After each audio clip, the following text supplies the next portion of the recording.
Imagine pitching the exact same client as a rival freelancer, Right. You both have the exact same skills on paper. but you actually win the job easily. Yeah. And you also get 33% more inbound leads.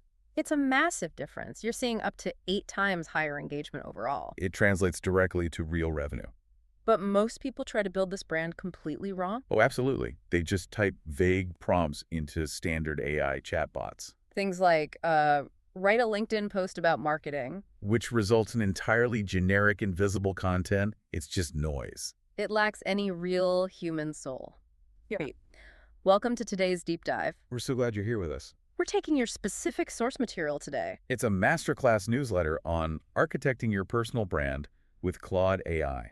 Our mission today is transforming abstract personal branding entirely. We want to turn it into a highly structured, actionable AI workflow for you. We have a very clear roadmap for this journey today. First, we'll set up Claude as your strategic collaborator. Then we'll clarify your primary target audience. After that, we define truly actionable core values. And finally, we build hyper-specific persona profiles together. So before we build a brand, we need the right architect. Right.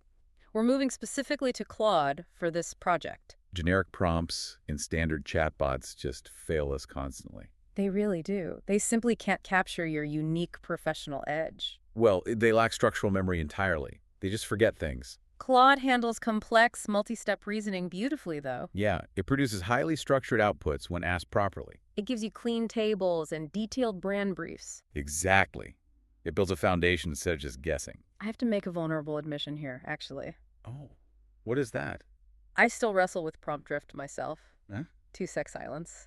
It's so incredibly frustrating. You mean when the AI just loses the plot? Yeah, it completely forgets your tone mid-conversation. Oh, prompt drift happens to absolutely everyone. You start a chat and things look great initially. But 10 messages later, the AI forgets your entire strategy. It starts sounding like a generic corporate robot again. The solution here is setting up a Claude project.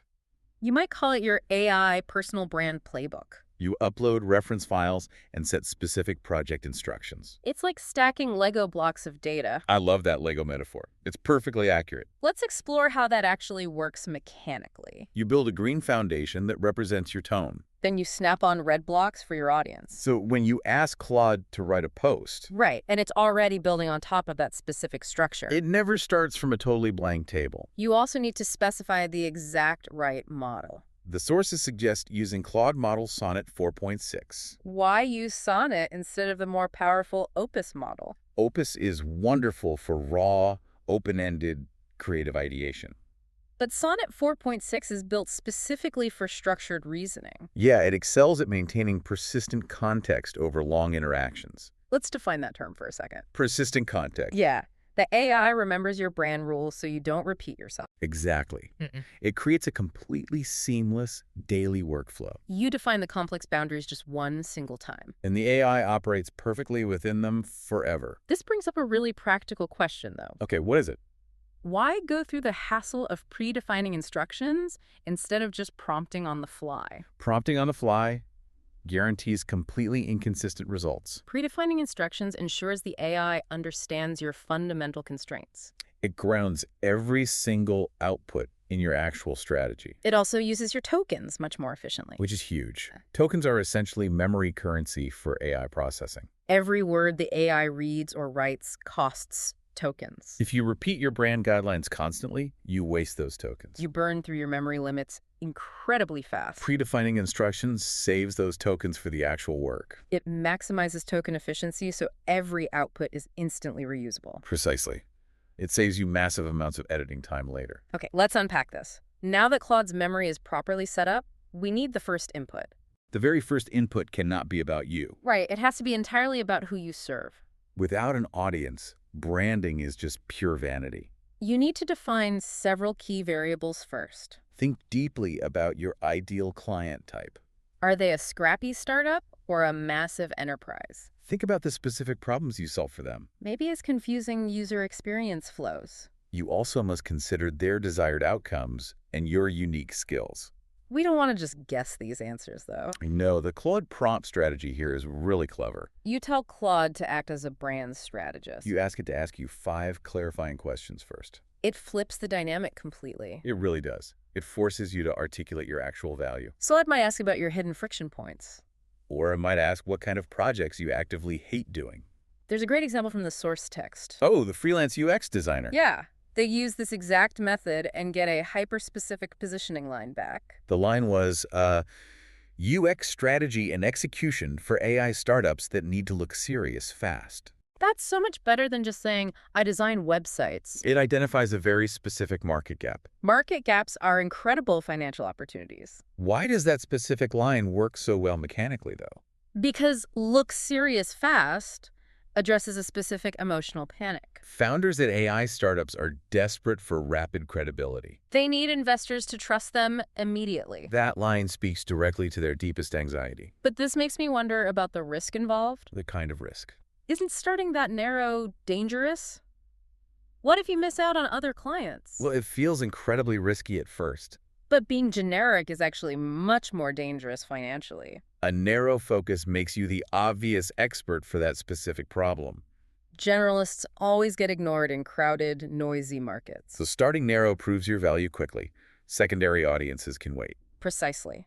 You build a portfolio of undeniable proof first. Then you can confidently conquer adjacent markets later. So we figured out exactly who we're talking to. But knowing the audience doesn't mean they'll trust us. How do we prove we aren't just another generic freelancer? We need to establish our guiding principles. These connect our skills to their specific problems. But people make a massive mistake here constantly. Oh, yeah.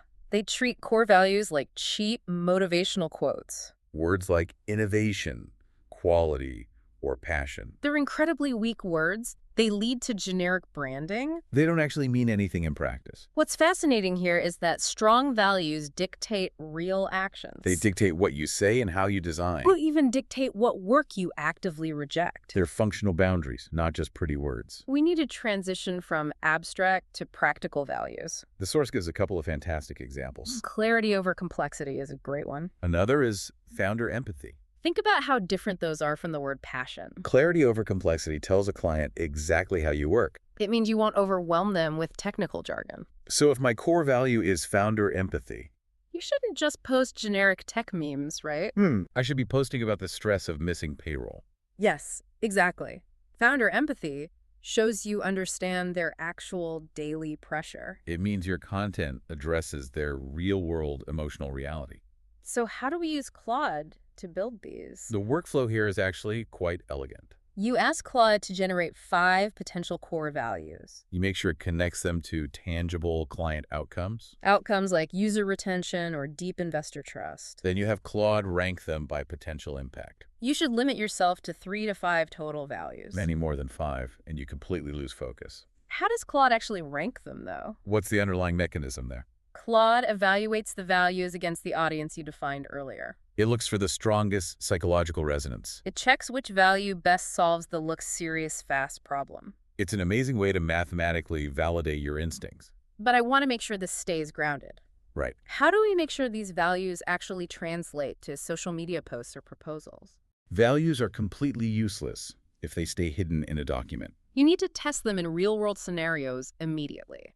If a value doesn't inspire a clear message, Yeah. it's the wrong value entirely. You prompt Claude to generate sample posts reflecting each specific value. Yeah, exactly. If the generated post sounds natural and compelling, keep the value. If it sounds robotic, throw that value away. Here's where it gets really interesting. We have the audience. We have the core values. Now we bring them to life. We turn data points into actual human profiles. Our AI needs to know exactly who it's talking to. We use a very specific persona formula for this. We map their role directly to their goals. Then we identify their deepest pain points. Next, we locate their preferred digital channels. Finally, we map the value connection and an actionable tip. It creates a fully realized digital human. Claude can instantly cross-reference your core values against diverse human psychologies. Whoa, imagine scaling to 1 billion queries. Jeet.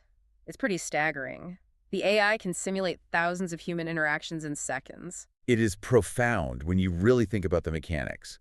How does it actually do that cross-referencing? Large language models are trained on vast amounts of behavioral data. They understand the linguistic patterns of different demographics. Claude can map your value of clarity directly to an executive's feeling of overwhelm. It knows exactly what words soothe that specific anxiety. It completely changes the creative process. Let's look at the specific examples from the source text. They introduce three very distinct personas. First is Marcus. Marcus is your primary focus. Marcus represents the immediate financial opportunity. He wants quick wins and fast execution. You might have a website that needs launching by Friday.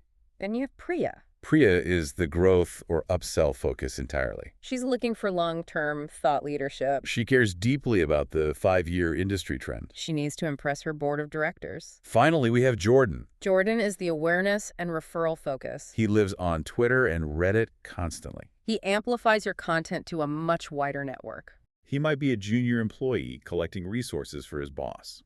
They each require a totally different communication style. Marcus needs hard data and rapid timelines.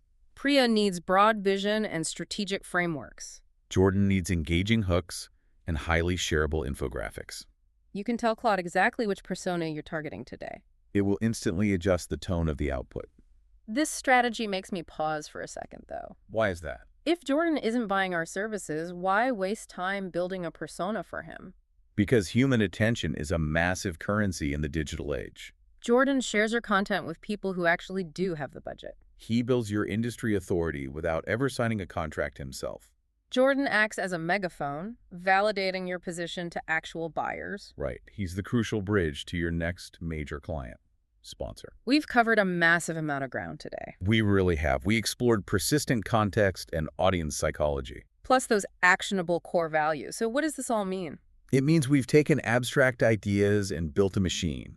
Everything we discussed compiles into a single powerful document. Your audience, values, and personas become a one-page brand brief. That one-page brief is the ultimate structural key. It becomes the exact instructions you feed into AI permanently. You can even feed it into design tools like Canva.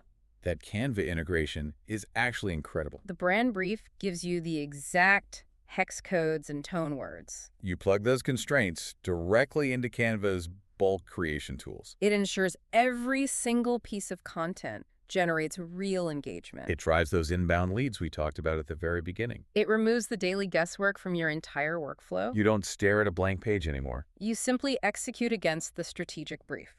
This sets us up perfectly for the future. In part 2 of the source material next time, we go even further. We'll learn how to craft compelling brand promise statements. We'll set the perfect nuanced tone for your content. We'll convert the strategic foundation into ready-to-use material. You'll have actual content for LinkedIn and client pitch decks. If we connect this to the bigger picture, we see a massive shift. We're moving from manual creation to strategic curation. It's a profound shift in how we actually work. It elevates the freelancer from a simple order taker to a strategic partner. But this raises an important question. Beat.